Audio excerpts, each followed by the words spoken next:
A gente já falou um pouco sobre a atenção no último episódio. E será que desde então você já tentou praticar com a sua atenção? Porque Zen Budismo começa com a prática. Entender sobre Zen Budismo sem praticar é igualzinho entender sobre musculação sem praticar. Seja lá qual for o benefício que você possa tirar disso, não é o benefício da musculação nem do Zen Budismo. É só através da prática que você vai poder se identificar com o que é dito no ensino. Sem prática, não existe realmente nenhum ensino. Então, por que você não começa agora a treinar sua atenção? Basta prestar atenção no que eu falo. Volta toda a sua atenção e tenta me acompanhar com ela. É um exercício. É um tipo de treino. Então não adianta ficar com pressa e querer fazer tudo de uma vez. Tem que fazer o exercício certo do jeito certo. Ficar com pressa e tentar acelerar o processo só vai te atrapalhar. Não é oba-oba. É igualzinho musculação. Presta atenção. Um exercício não vai transformar o seu braço em 15 minutos, mas vai melhorar um pouco. É só isso mesmo que o exercício precisa fazer. Tem que repetir infinitas vezes ao longo da vida para ficar forte. Então, por que você não tenta prestar total atenção pelo máximo de tempo que você conseguir? Te garanto que a flor que nasce nesse jardim vai melhorar sua casa. Se uns 15 ou 20 minutos de um episódio são demais para você manter esse estado de espírito, então, enquanto eu vou falando, tenta aí fazer 3 séries até a falha. Você vai progredir igualzinho na musculação. Você já ouviu falar que na meditação a gente pratica o não pensar? Já ouviu alguém dizer que não consegue meditar porque não consegue parar de pensar? Você sente que tem dificuldade para parar de pensar? Cola em mim. Vou aproveitar que você está prestando atenção e compartilhar com você uma técnica que eu conheço. Quer sentir agora como é não pensar? Quer se aproximar do tipo de estado de espírito envolvido na prática? Eu te levo lá. Você só precisa prestar atenção. Tanto nisso que eu estou falando, quanto no efeito que a minha fala vai produzir na sua mente. Desde que você possa ter essa sensibilidade a respeito de si mesmo e observar com atenção o seu estado de espírito enquanto eu falo, eu posso te mostrar como é esse sentimento de não pensar. Agora, devagar, cada palavra mais devagar.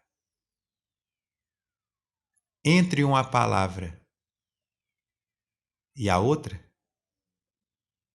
o que é isso que você experimenta?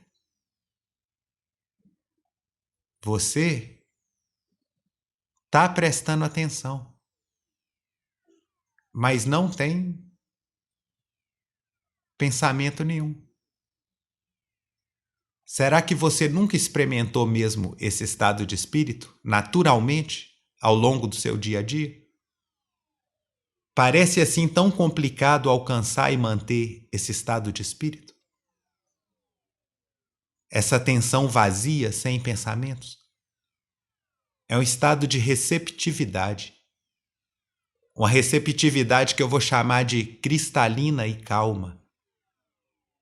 Experimenta um pouquinho de novo. Que tipo de experiência é essa? Você está conhecendo o mundo também, está investigando o mundo de alguma forma, mas não tem pensamento. Infelizmente, para falar sobre qualquer assunto, a gente precisa usar o pensamento, até para falar sobre a experiência que a gente tem na ausência do pensamento. Então, hoje eu queria explicar um outro conceito que muita gente confunde, assim como a atenção. Se eu falar de intuição, o que você imagina? O que é intuição para você? Será que é um superpoder que a gente usa para saber do futuro ou do que está acontecendo à distância? Isso aí seria como dizer que uma pessoa pode flutuar. Uma pessoa existe de verdade, mas se ela pode flutuar ou não é uma questão completamente diferente. E a existência da intuição também é inegável. Essa experiência agora de não pensar foi uma experiência intuitiva. Qualquer um pode confirmar essa existência da intuição por conta própria. Igual a gente pode confirmar que é possível deslocar a nossa atenção conscientemente de uma coisa para outra. Intuição, no contexto da filosofia, é uma forma de conhecimento. A gente tem o conhecimento linguístico, o intelectual, que está ligado ao nosso pensamento, mas a gente também tem essa outra forma de conhecimento que chama intuição. Esse campo do conhecimento é formado pelas coisas que a gente conhece diretamente. Por exemplo, você está com dor de cabeça? Você está com sede? Quando você toma um gole de água, você sabe se a água estava quente ou fria. Só você mesmo pode acessar esse conhecimento.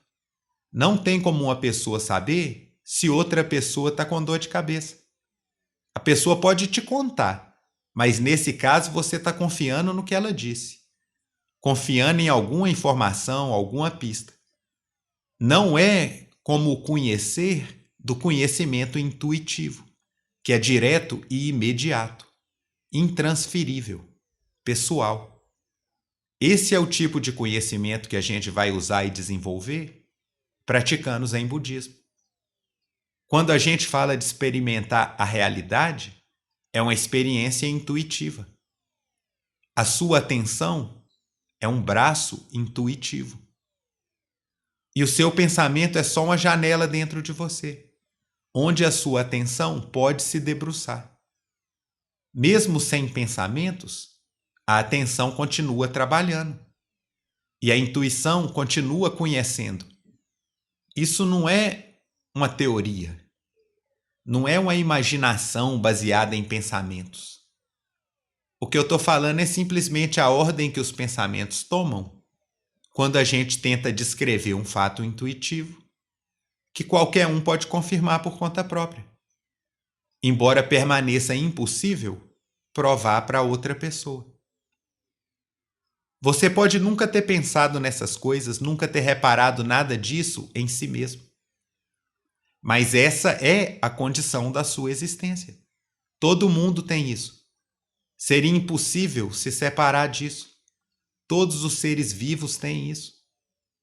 Mas a nossa linguagem maravilhosa, que pode acumular a sabedoria de várias gerações e nos ensinar até a aprimorar essas capacidades que estão além da linguagem, também é a responsável por a gente se afastar dessa realidade básica compartilhada por todos os seres vivos. A gente foca a nossa atenção nos nossos pensamentos, negligenciando a nossa intuição, a não ser que ela dê um grito bem alto, o que talvez influencie a ideia que as pessoas têm de intuição como algo que só acontece em situações extremas. Mas a intuição acontece o tempo todo. Por que negligenciar essa parte linda do seu corpo, do seu conhecimento? Você não gosta de conhecimento? Não está frustrado ainda com o conhecimento da falação?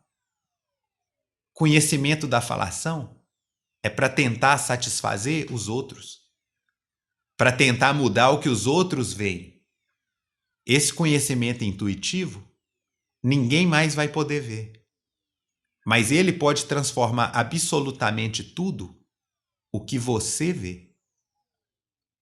Pela primeira vez aqui nesse podcast, ou audiolivro de pobre, eu reconheço que vou dizer uma coisa radical. Nesse ponto, eu sou radical mesmo. As pessoas adoram falar de iluminação como se fosse algo no final da jornada, mas para mim não existe budismo sem iluminação. Para mim, budismo começa com a iluminação. Antes disso, ninguém é budista. A iluminação é a chave para entender budismo de verdade e poder praticar de verdade. Verdadeira meditação zen budista não é perseguir iluminação, é usufruir da iluminação. Dar mais e mais passos para dentro do paraíso. O ensino do budismo, na verdade, é para quem já se emancipou. Antes disso, você é só alguém tentando entender. Como é que uma pessoa tentando entender os livros de engenharia pode ser engenheira? O livro que a gente estuda no Zen é uma experiência intuitiva. Se você já conseguiu identificar esses conceitos de intuição e atenção como realidades da sua própria vida, então a gente deve estar pronto para algumas sugestões de prática no próximo episódio. Mas para encerrar a falação vergonhosa de hoje, que já ia expondo todos os escândalos de família, eu vou confessar um outro ponto em que eu também sou radical. Ainda que eu seja o fundador da minha própria escola de Zen Budismo, esse termo escola está sendo usado aqui apenas metaforicamente. Aqui na minha seita querosene de budismo brasileiro, ou de Zen budismo marombeiro, a gente é muito egoísta. Quando eu falo a gente, é só eu. Eu sou radical nisso. Gente egoísta cuida da própria vida e deixa os outros em paz. Gente lutando contra o próprio egoísmo fica se intrometendo em tudo, querendo forçar sua vontade nos outros, chamando isso de heroísmo. Então esse podcast não é para te ensinar Zen Budismo. O que eu digo é informado por Zen Budismo. Mas eu não vou te ensinar Zen Budismo aqui. Eu simplesmente acredito que quando uma pessoa conquistou um certo conforto na vida, ela devia ser generosa. Acho que não custa nada esclarecer algumas coisas que parecem muito confusas para todo mundo e parecem muito simples para mim. Então eu posso te ajudar a abordar a prática de uma forma mais realista do que as tentativas que eu observo.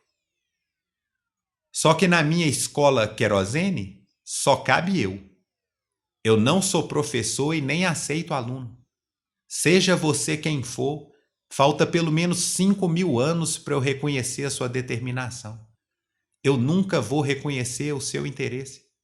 Nunca vou me comportar como se você merecesse ouvir essas coisas e fosse tirar proveito delas e fazer algum esforço especial para isso. Se você tivesse qualquer tipo de determinação para conhecer a verdade, qualquer interesse que a gente pudesse levar a sério, você já tinha aprendido sozinho e a gente estaria aqui falando de igual para igual. Eu só vou reconhecer o seu interesse quando a gente puder falar de igual para igual.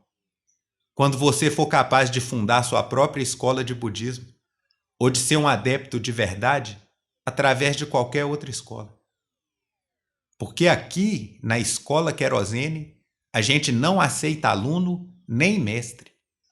Aqui não tem Buda nem comunidade budista. Aqui só existe você.